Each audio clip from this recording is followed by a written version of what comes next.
Hop water is a sparkling water infused with hops. So we take hops, we extract the oils and the essence, all the flavor. We infuse that into a sparkling water. So it's 0 calorie, no carbs.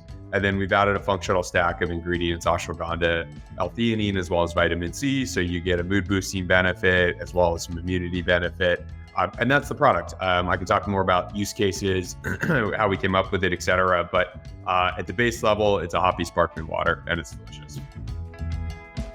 Hello, startup CPGers. Welcome to the podcast. I am your host, Daniel Scharf, and today's episode is a doozy. We've got Jordan Bass from Hop Water, and what I loved about this episode is that it's a really nice summary of Jordan's journey starting Hop Water with his co-founder, Nick, during the pandemic, leveraging his deep e-commerce background, and then both pioneering and riding an extremely disruptive force in the CPG industry today, which is the growth of non-alc options as well as functional beverage.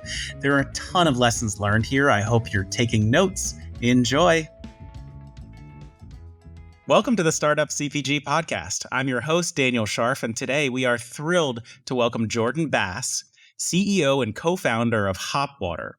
Jordan's expertise in advanced technology, clean tech, and sustainability has fueled the success of this innovative beverage.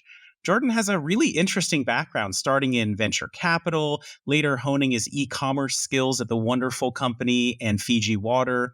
Jordan is a trailblazer and proven innovator. Jordan, thank you so much for hopping on the podcast with us to unfold the story behind Hop Water. So welcome to the show, and let's just jump right in. Do you mind just telling us a little bit about how you got your start in the CPG world? Yeah, absolutely. Daniel, thanks for having me. I love the hop puns right away. Pleasure to be here. There'll be more. Got my start in the CPG world working for the wonderful company, which was an incredible training grounds. The company is very well run. I learned so much there. Got to see kind of like what good looks like, and then was able to apply that to Hop Water and my career. All right. Awesome. So in front of me, have a couple different cans of Hop Water. I have got the, I think, original blue can here. And then I also have I think this is the blood orange, I think, that I have here. And then I also have the mango, all of which are super delicious. You guys sent me some samples. I have been sipping them obsessively. Nice. Can you just tell me, just talk me through, if for someone who's never had it before, what am I tasting as I'm drinking this? For sure. Well, and I will also crack a can of our peach hop water to make sure I can enjoy with you. Cheers. Yum. Cheers. So hop water is a sparkling water infused with hops. So we take hops, we extract the oils and the essence, all the flavor. We infuse that into a sparkling water. So it's 0 calorie, no carbs. And then we've added a functional stack of ingredients, ashwagandha, L-theanine, as well as vitamin C. So you get a mood boosting benefit as well as some immunity benefit. And that's the product. I can talk more about use cases, how we came up with it, et cetera. But at the base level, it's a hoppy sparkling water and it's delicious. Okay. Yes. And I do want to talk about all of that stuff. First, though, if an alien came to Earth and you had to explain to them what a hop is, which is my way of saying, please explain it to me because I don't really know. What is a hop? For sure. So hops are a plant. They're the main flavor agent used in beers. So when you talk about an IPA, it's because they have a lot of hops in them. So it is a flavor, little green kind of bud, and they're delicious.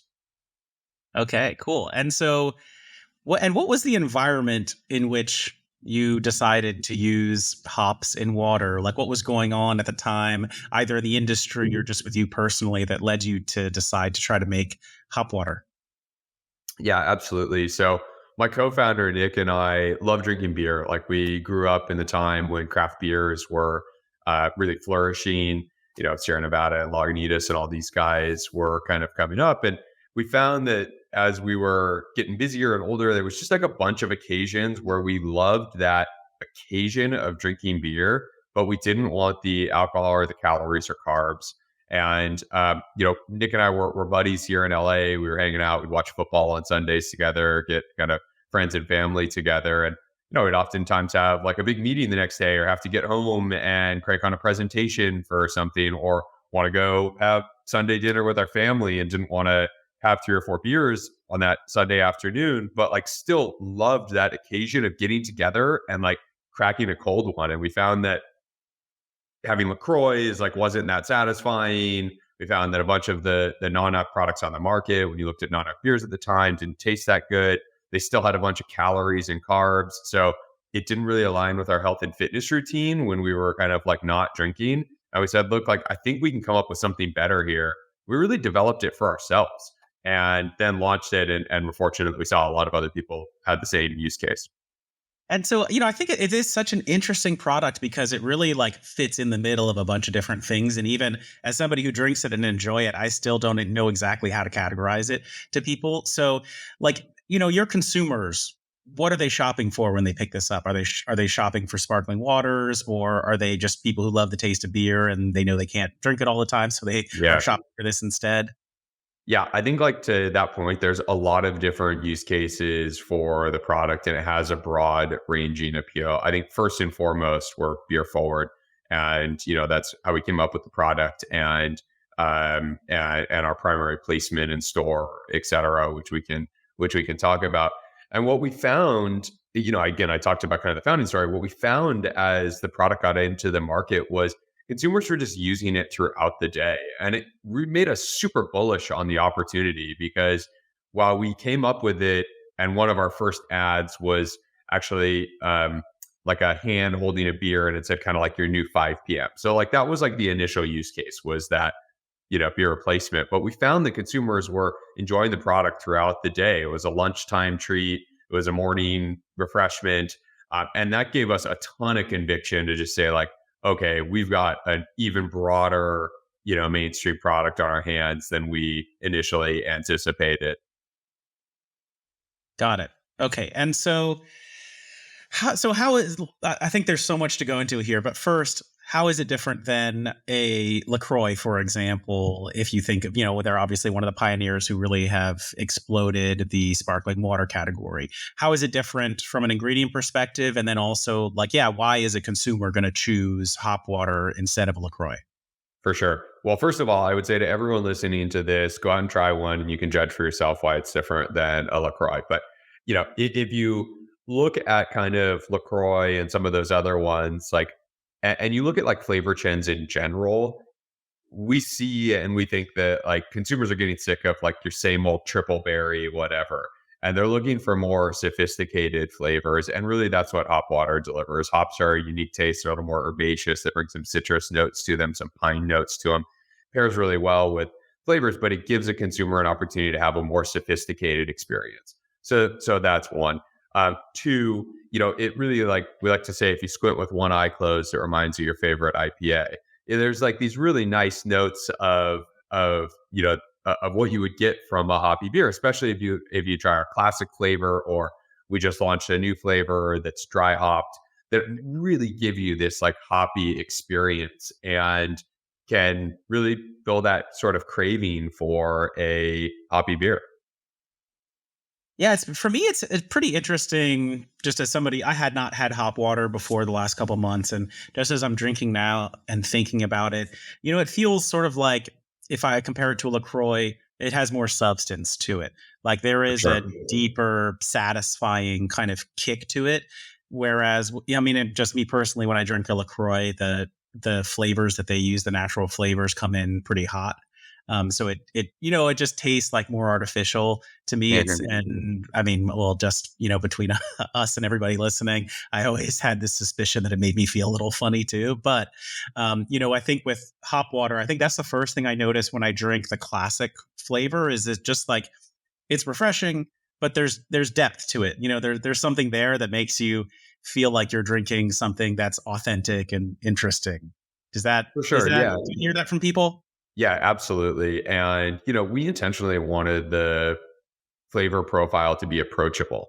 I mean, unless you're like a triple hop head and, hops on their own to an extreme degree can be an intense flavor profile. And we wanted it to be more moderate so that it could be more approachable. And you could drink multiple of them in a sitting or throughout the day or at an occasion. And that's what we see from our consumers is that they're telling us that they drink the product multiple times a week. They drink multiple per serving. It's a nice, sophisticated, differentiated flavor, but it's also approachable and refreshing and thirst quenching, as you talked about. And so, I think I'm not a beer expert, but I do have a sense that trends have changed in the beer industry. Like, the IPA craze, now I think maybe has yielded a bit to like more lighter stuff like lagers, kolsches. I Yeah. don't know, but do you see those tastes changing, and how does that impact people's preference for, let's say, your different flavors? Like, who's gonna choose hop water, or who's gonna then tend more towards some of the flavors that you guys have? Yeah. Yeah. I think if you look at the data in the beer industry, the non-alc segment is one of the hottest and fastest growing segments of the entire beer industry. And, we're seeing this kind of like moderation trend. You asked about like who's drinking it. I think, over the last few years, one of the things that's really cool that we're seeing is that this consumer is really like everyone. It's not the consumer that said, look, I'm not going to drink anymore. I'm totally abstaining, though that is a consumer. That's a great customer for us. And we love to provide them, a product that helps them there. But the big opportunity and what we see is that folks, like you said, you like beer, like me, like I enjoy drinking beer still, but there's a lot of occasions where I want a non-alc alternative, and I want a great non-alc alternative. I don't want to have to sacrifice when I'm not drinking. I still want something that like is really satisfying. And so that's the consumer that we're seeing. Well, sometimes we'll say it's like your Thursday or your Sunday through Thursday beverage. So like you want to take your Sunday off or Tuesday or whatever it is, and you still want to do all the same things. Maybe you're going to meet your friends out. Maybe you're just having that 30 minutes at the end of a long workday to relax and hang out. You don't want to give up on that satisfying feeling, but you want something that's kind of non-alc. And we think that's like a huge opportunity with a lot of years of runway for the brand. I totally agree with you. And listeners of the podcast will have seen that I did an episode recently with actually my cousin, who was one of the original microbrew guys. He pioneered one called Schlafly, which was one of the first craft breweries in the Midwest, doing it in Anheuser-Busch's backyard. And he's now, has more of a global view on it. He works with the World Brewers Alliance and sees all of the trends from the different countries. And for sure, I mean, before talking to him, but also afterwards, I've never been more convinced that the non-alc beer category is just ripe for explosion. That also just general alc consumption coming down, flowing, I think, largely into the non-alc beer, but then also functional beverage, which you sit in both of, I think. So so ready for your Yeah. IPO. I'm all in when you guys Well, and start it's to such like share. it's such an important social moment, that occasion of like sitting down with your buddy or by yourself and cracking a cold one. I don't think that's going away from a consumer standpoint. You talked about the kind of like international trends. I mean, when you look at Germany, I haven't looked at these, data in the last couple of months, but I think the percentages still prove out. It's something like 12 to 15% of sales are non-alc beer. That is in like the mecca of beer drinking. And so it's like that occasion hasn't gone away. The consumer is just picking up alternatives, and it's clear that they're like mixing it in with, alc and non-alc. So today, the non-alc beer category is like 1% of the total category in the US. And if you look at some of those as leading indicators, maybe we don't get all the way to 15%. But like there's like multi-fold growth opportunity here for what is like $100 billion category. Totally agree. And everybody that I talk to sees it firsthand with their friends. Like, yeah, a lot of my friends are changing their consumption and looking for non-alc options. I really like the non-alc beer options just because, I think because beer is lower ABV, that taking the actual alcohol out of there, you still get something that can be really close. But as you said, like you have a couple different kind of use cases. So, I mean, yeah, what percentage of people who are buying hop water are buying it to consume at a social event or in place of a beer at the end of the night, versus just kind of doing what I did, which is throw a 12 pack in the fridge and drink it during the day, during the week? I'm working at home. I'm just sipping on it in the place of sparkling water and really enjoying it. Yeah. Yeah. It's a great question. We see that kind of in place of an alcoholic drink, whether it's social or relaxing, as the top usage occasions. So those are definitely leading. But to your point, as a refreshing beverage, we see a lot of consumers enjoying the product that way. And one of the number one things, or one of the most common things that consumers say about the brand is that it's refreshing.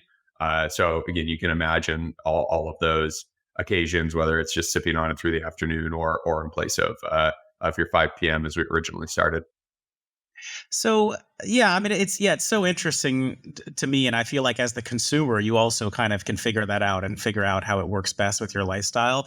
So how about the marketing aspect of it? So probably most people listening to this have seen a can, but if not, definitely encourage you to look it up on the Hop Water website or Google image search. And like, what was important to you when you were actually doing the design, or if you ever did, kind of a rebrand? What were you going for? What were the key elements that you really wanted people to pick up on, or what is the feedback that you get on it? Yeah, that's a great question. I mean, look, we wanted something distinctive. I mean, you look at the beverage category and it's like a crowded category. There's a lot of different designs that have been done, and there's a lot of different products that look the same. So we wanted something that was unique. And actually, fun story, when we originally started the brand, Nick and I were concepting it, and we were working with our designer, and we came up with a couple different designs. And we actually did like a very inexpensive online survey with two different can designs. And one of them was the current design, or very close to it. And the other one was kind of like a much safer design, looked like one of the existing kind of brands out there a little bit, or had elements. I mean, it was differentiated, but was like a much more established design. And they actually both scored pretty similarly on the survey. And so it kind of came down to like a gut call. And we had shown it to a couple of our friends, and a few of our friends like didn't like the current design. They were like, no, go with the other one. And Nick and I kind of walked away, and our gut feel was like, we loved this design. And we're like, you know what? Let's just do it. Like, we're risk takers. We're starting a company. It's what we should do. And we went with it. And, to a T, like the brand feedback has been super positive. Like it was 100% the right call. I love it. I think it's incredibly distinctive. And I mean, just at least the way that I feel about the brand is it's kind of like, yeah, half sparkling water, half something else that's kind of interesting. And that is exactly what the design looks like. In the bottom half of the can, you have the wavy blue lines. In the top half, there is, a bold piece of color. For me, it really resonates. I'm obviously a huge fan of the product. And so remind us again, when did you guys first launch into the market, and where were you launching? Yeah, so we launched in late 2020, the heart of COVID. It was a crazy time to launch a beverage brand. And I know a lot of entrepreneurs listening probably also launched in a similar period and had to navigate those challenging waters. You asked about kind of, where and how we launched. The standard CPG or beverage playbook is to go to the on-premise, build your brand that way, get recognition, and then build in the off-premise. And, when we're first concepting this pre the pandemic, we were going to roll out that kind of same way. And, that was one of our first kind of pivots. Obviously, the pandemic hit, and going to on-premise wasn't an option for us. And just to define that for people who don't know, and then this would be kind of more of a playbook for like bev alc, right? Like, for sure. Yeah. Well, beverage in general, but definitely bev alc for sure. Okay. So on premise, meaning like the places that you go and buy the product and actually drink there, like a bar, bars, restaurants. Yeah, exactly. Right. Yeah. Cafes. Okay. So yeah, versus off premise, meaning like you're going to buy it and then go drink it at home, like a grocery store. Yeah. So on premise, bars, restaurants, cafes, etc. Where, to your point, anywhere you drink it, on, off, basically think of it as like retail grocery stores. And so, when we weren't able to leverage the on-premise, we said, okay, well, and the key there is that the reason that on-premise is important is because consumers typically need to like try a beverage. They need to get familiar and introduced to it before they commit to buying a 6-pack or a 12-pack and investing those kind of dollars. So we knew that we needed consumers to be able to trial the product, and we needed to access them quickly. We could have just gone straight to the off premise and done displays and stuff like that of other ways of driving. But also, if you remember back to that time, retailers were really not looking at new products. They were really focused on getting bread and milk and eggs on the shelf, which, like, I don't blame them. That's the right thing to do. They needed to get those staples to consumers, and supply chains were very challenging. So almost all the resets were either canceled or delayed.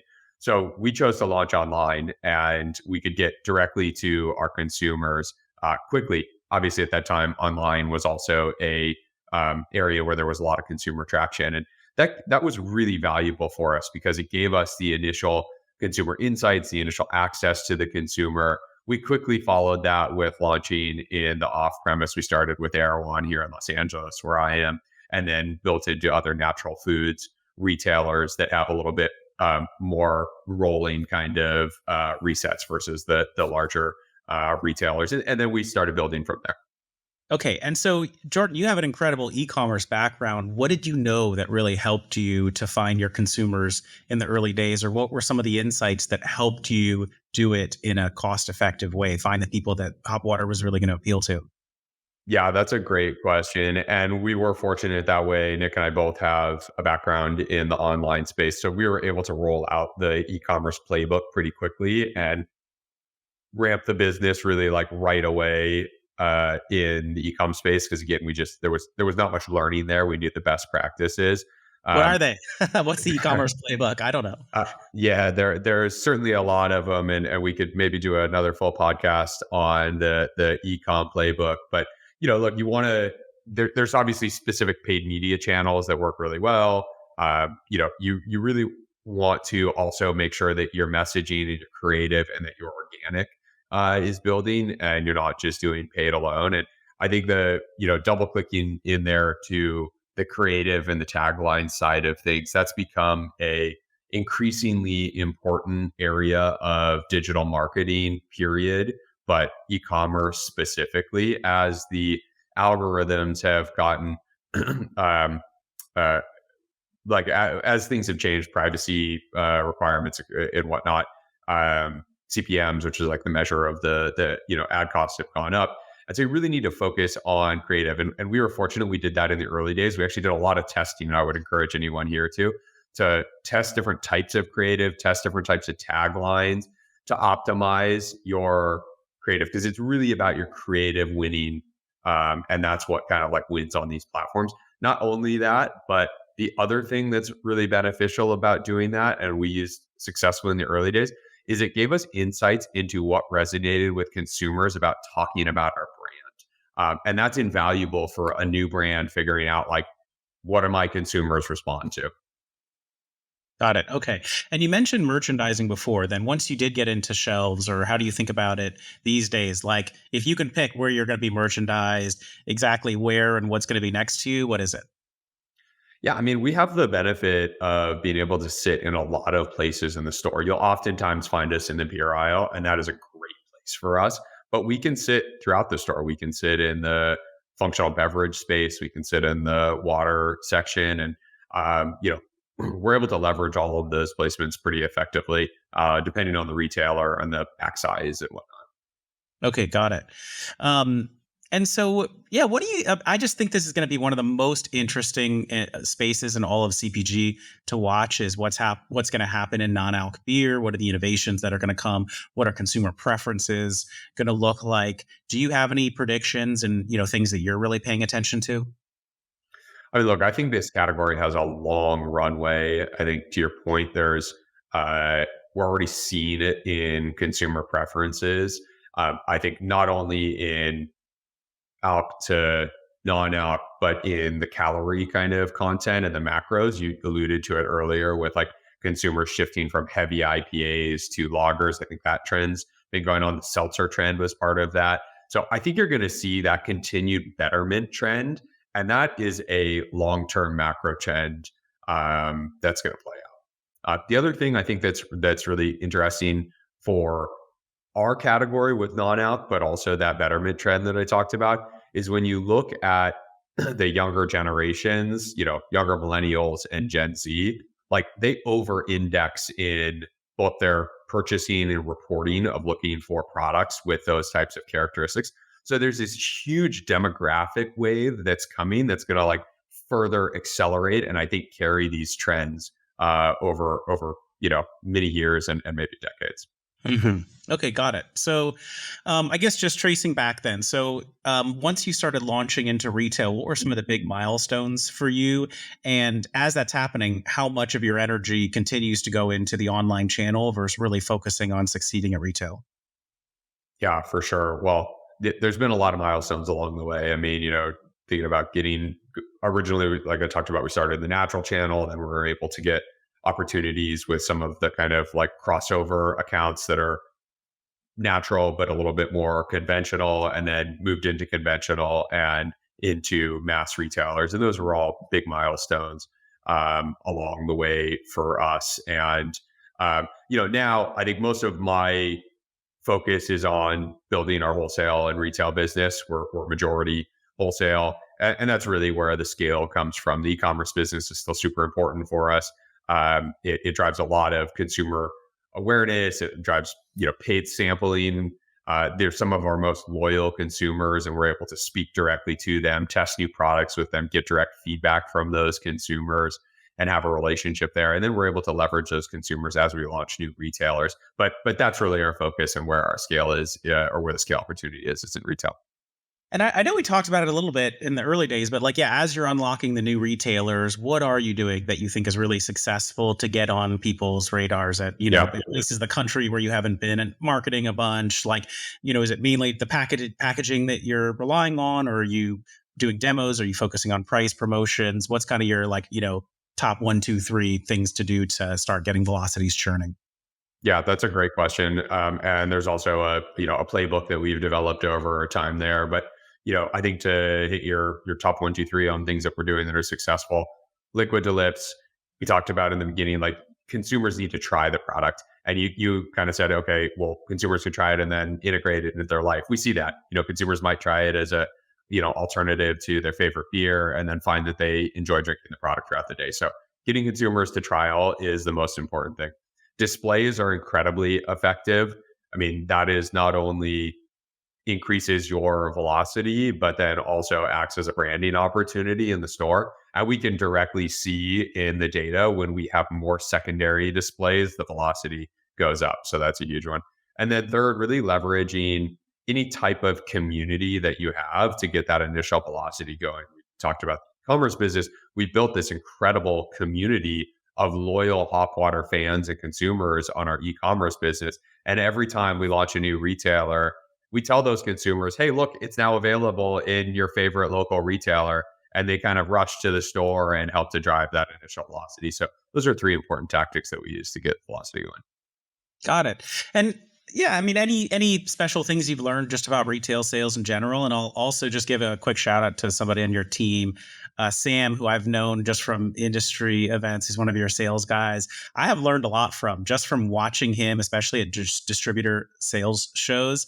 Just kind of like watched him and how he actually talks to people at the show and gets a deal done right there. And he actually taught me how to submit turnover forms yourself to the distributors, so that you actually, like, usually at distributor shows, you have a deal and you're saying, hey, like 5 months from now, you can place an order and you can get a 30% discount or whatever. But he was actually the one that taught me, like, take that order right now. If you're going to give them the discount, you can give it to them right now and put the order in yourself. Here's the form that you do. And then I had heard from other people who know him, like, watch him. He knows how to actually, go through the next steps with retailers and get them locked in. So I personally learned a lot from him, but I'm wondering, is that a cultural thing that you have at your organization? Or any other kind of sales tips? Because, from my perspective, you guys just have been kind of a rocket ship as a brand. So, is there other secret sauce there around retail sales? Yeah, Sam is the man. He is constantly hustling. He's a great guy. We're lucky to have him on the team.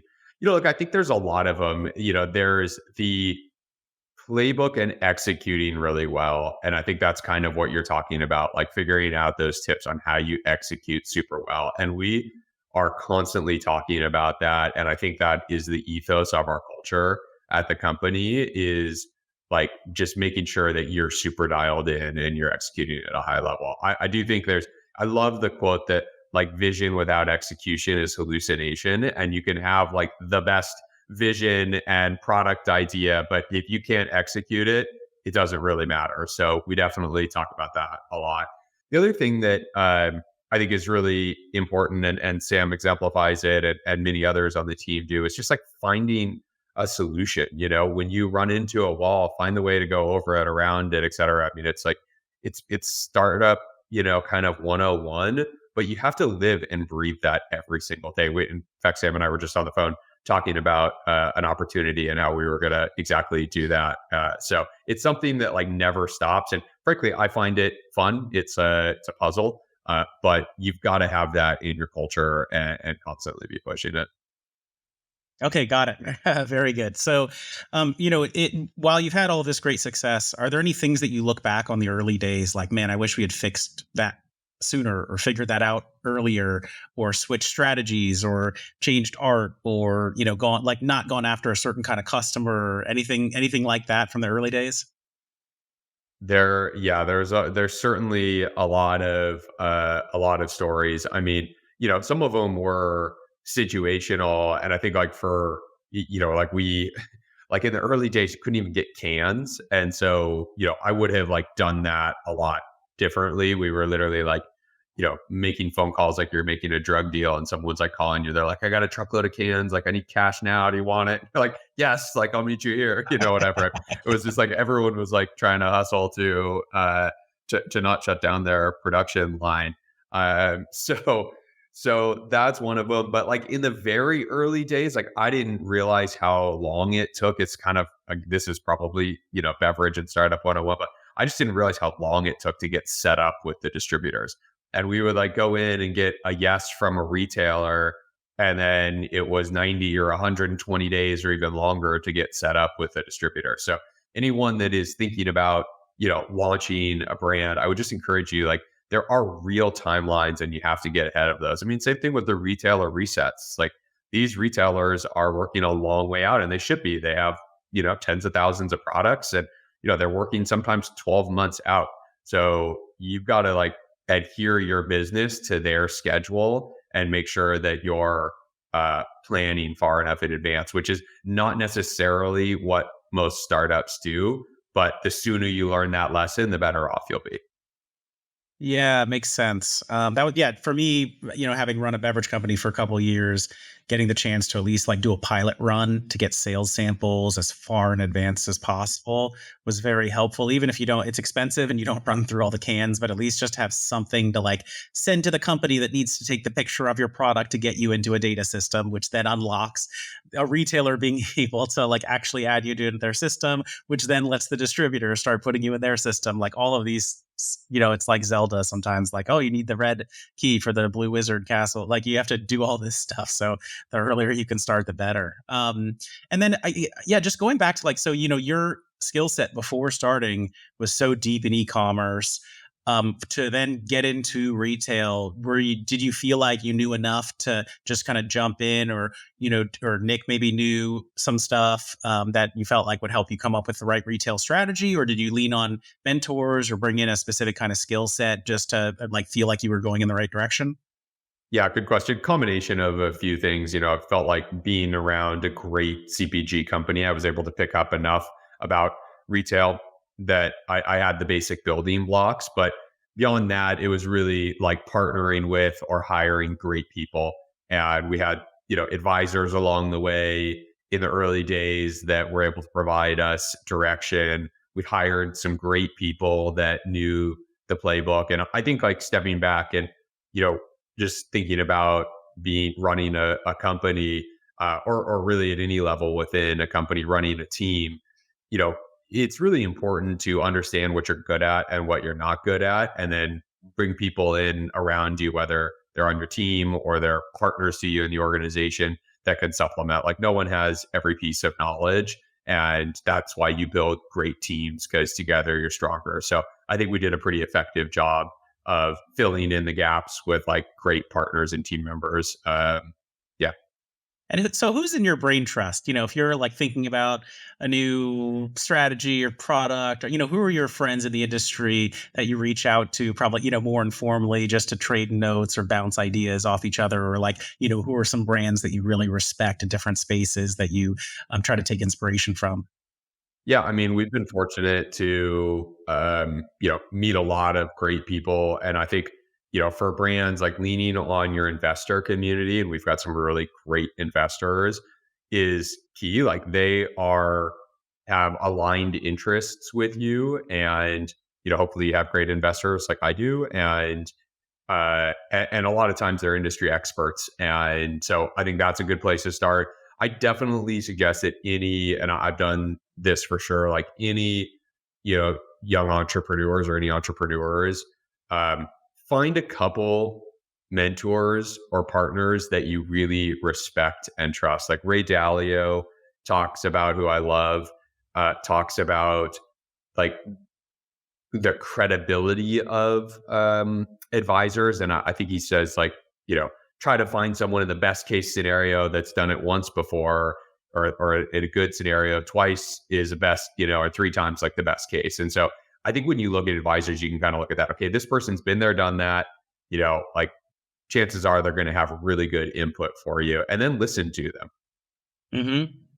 And so, yeah, pretty interesting. And then I guess just thinking back to like, what you were saying about your team and the importance of execution, do you use that as a paradigm or filter when you're hiring people as well? Or are there key things that you look from a culture or attitude perspective when you're bringing people onto the team, regardless of what function it is? For sure. Yeah. I mean, I'm a pretty all in kind of guy. And, I look for folks that are really passionate about what they do and are going to get passionate about the opportunity, whatever it is. And I think when you look at folks on our team, like we all have hot water running through our veins. We're all thinking about it all the time. And we're really passionate about the company and doing great work. And so that's like a prerequisite for me. And then I think, you find that in types of folks that are energetic and are problem solvers. And I think that's another key aspect. And I think lastly, like people that take pride in what they do, like we talked about a high level of execution. You look for those folks that just like want to do great work and they enjoy that.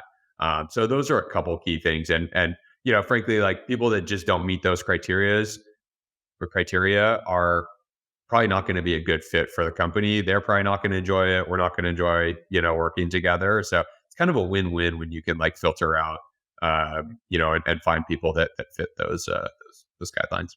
Yeah, got it. Okay. So as you guys have grown, have you gone back to focusing on that on-premise market, or do you plan to dedicate resources to that? And if so, what kinds of channels in on-premise are interesting to you?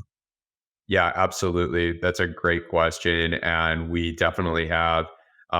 In fact, I was just talking about I was took a little holiday over the New Year, which we could talk about. I also think is super important for anyone in the startup world. It can be a grind. Like, got to take the time to refresh and keep yourself sharp.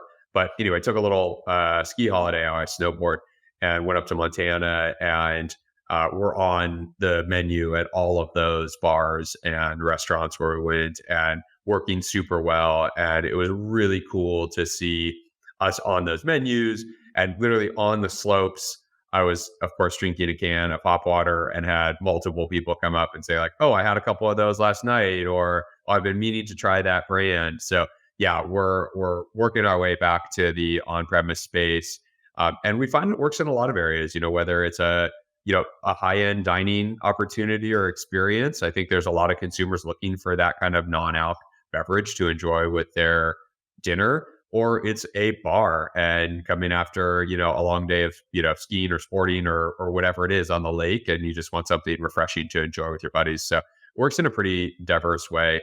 We've also done some testing and worked with a couple companies to see like how the product performs against competitors, and in like that bar scenario, and we were really, it validated what we thought, but we saw really strong data and had been able to use that to expand the business within that kind of like bar and restaurant space.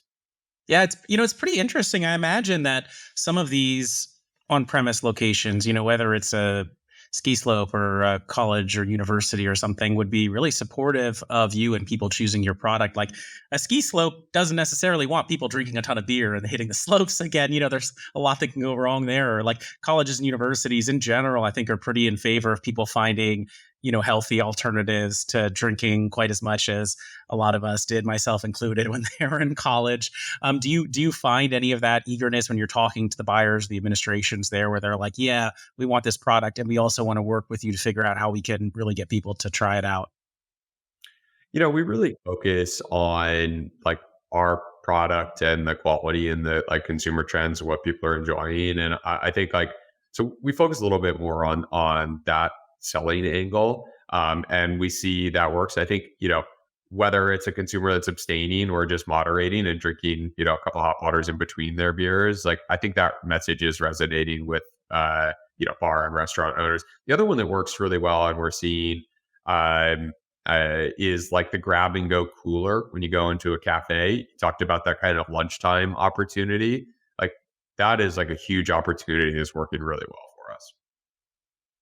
Got it. Great. And yeah, I think another question I wanted to ask is, what's your vision for the brand overall? What do you see happening in the next couple years, or what's your dream for Hop Water? Yeah, I mean, you know, I think we, as I talked about, have a long runway. I'm going to build this into a $1 billion brand, and I think we've got years and years, if not decades, of runway. So I think we're pretty focused now on executing the opportunity in front of us. As much as the brand's grown, we're still quite small compared to the universe of retail opportunities out there. So we're pretty focused on executing what's in front of us. But I think there's a long runway. I mean, you could think of like from an innovation standpoint, there's a ton more to do in this adult beverage space. There's a ton to do in functional.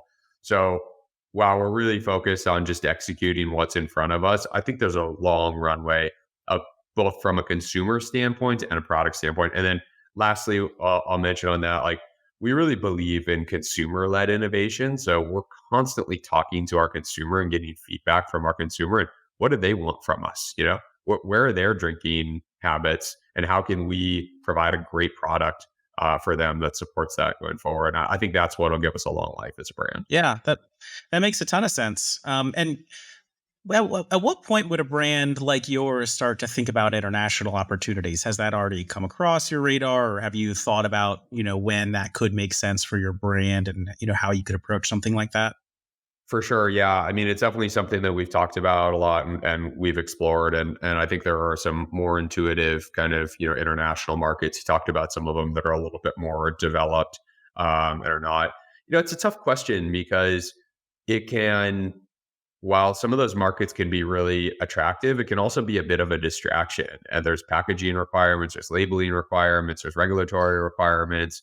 And US is a massive country, like we talked about, our ACV, the number of stores that we're in relative to what we could be in, is still relatively small. So, every time that conversation comes up, we typically go back to there's a lot more to do in our backyard. Let's kind of stay focused. So you also start to splinter your resources when you go into into other markets or other countries, and you can kind of like dilute things easily, and then you leave the door open for competitors. So it's something we talk about, but I think it's a decision that needs to be very carefully evaluated. It is not just free revenue that's in the other country. There are negative trade-offs. Yeah, and just your resources that you have to deploy for that, whether while there's still so much headroom in the US market. I think, it's been a interesting past couple years also in the beer space. Like I know just a lot of beer distributors were impacted, this year, obviously, by things like the decline in sales of Bud Light, and pretty eagerly looking around in the market for additional non-alc products, I would say, that they could pick up. So you probably saw a lot of interest coming your way from distributors you might not have expected to hear from, looking to expand their offerings, things like Hop Water, obviously being a nice complement to their portfolio, way to drive incremental growth for them. Yeah, we've got some amazing distribution partners, and to your point, we've been pleasantly surprised at some of the reception that we've gotten from pretty hardcore beer distributors that are looking for non-alc products. And frankly, working with our distributors is like one of my favorite things about the business. You get out into the trade, and many of these distributors are family owned. They're just like great people, and you could sit down, you could crack a hot water or a beer with them, have a conversation, look across the table, have a handshake and make a commitment and build the business together, and it's kind of mutually beneficial. And I love that. It's like one of my favorite things to do about building the business. And we are fortunate to have some like really incredible distribution partners. Amazing. All right. So, Jordan, as we kind of end up here, is there anything else that you want to share about you or Hop Water with everybody? I know you had mentioned the extra dry hopped product that's launching as well. Anything else people should know about? Yeah. Thanks for that. Yeah. So the double hopped product is newly out. You can get it on our website exclusively now.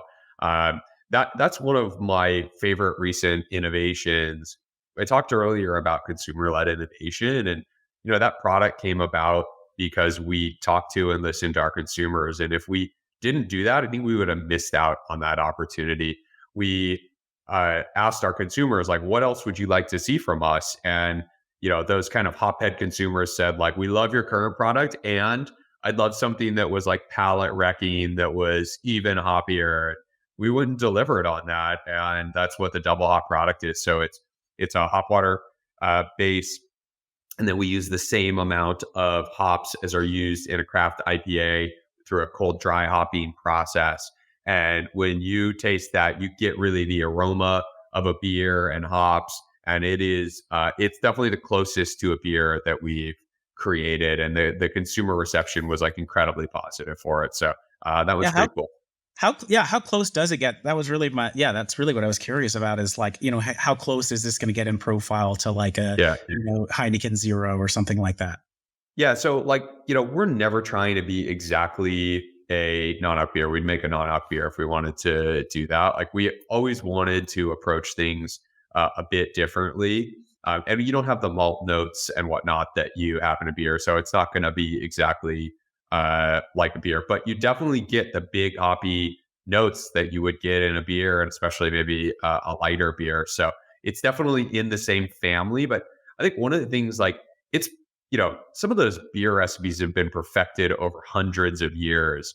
It's like pretty hard to do exactly that with a non-alc beer. So our approach was like, look, let's just come at it from a totally different angle and create something that fills that occasion, but isn't trying to be exactly the same thing. I love it. And I'll be really interested to circle back with you and understand what the purchase and usage occasions for the double hopped versus some of your other products. Like, okay, people who are drinking it for a little more bite, is that because, like, really those are the people who are drinking it more like socially out at a bar in the evening, so they want something that's a little bit closer to an actual beer, versus, oh no, actually there are people who are just drinking that the same way kind of during the week, and they just prefer I'd say a flavor with, more body, more of the hop coming through in it. So we'll have to circle back with you and see a little bit more about that data in the future. For sure. It's part of the fun startup and beverage journey. We're always learning and evolving. Awesome. All right. Jordan, thank you so much for joining us on the Startup CPG podcast. This has been super interesting for me, mainly just because I wanted to know a lot more about the story behind this brand that I've just seen everywhere. So thanks for sharing all of those learnings about the inception and a lot of the stuff along the way. Is there a good way for people to just kind of like, stay tuned and keep learning more about Hop Water and you? Is it, good to follow you on LinkedIn, or what's the best way for people to keep getting the good news? Well, first of all, thank you for having me. Startup CPG is one of the best organizations in the space, and it's a pleasure to be on. Obviously you can find our products at local retailers. You can also get it on our website. And then as far as staying connected, LinkedIn's great. Feel free to DM me. I respond to the vast majority of my messages. So look forward to connecting. All right. Great. Thanks, everybody. I hope everyone out there got as much from this as I did, and we will see you again next week. All right, everybody. Thank you so much for listening. If you enjoyed the podcast today, it would really help us out if you can leave a 5-star review on Apple Podcasts or Spotify. I am Daniel Scharf. I'm the host and founder of Startup CPG. Please feel free to reach out or add me on LinkedIn. If you're a potential sponsor that would like to appear on the podcast, please email partnerships@startupcpg.com. And reminder to all of you out there, we would love to have you join the community. You can sign up at our website, startupcpg.com, to learn about our webinars, events, and Slack channel. If you enjoyed today's music, you can check out my band. It's the Super Fantastics on Spotify Music. On behalf of the entire Startup CPG team, thank you so much for listening and your support. See you next time.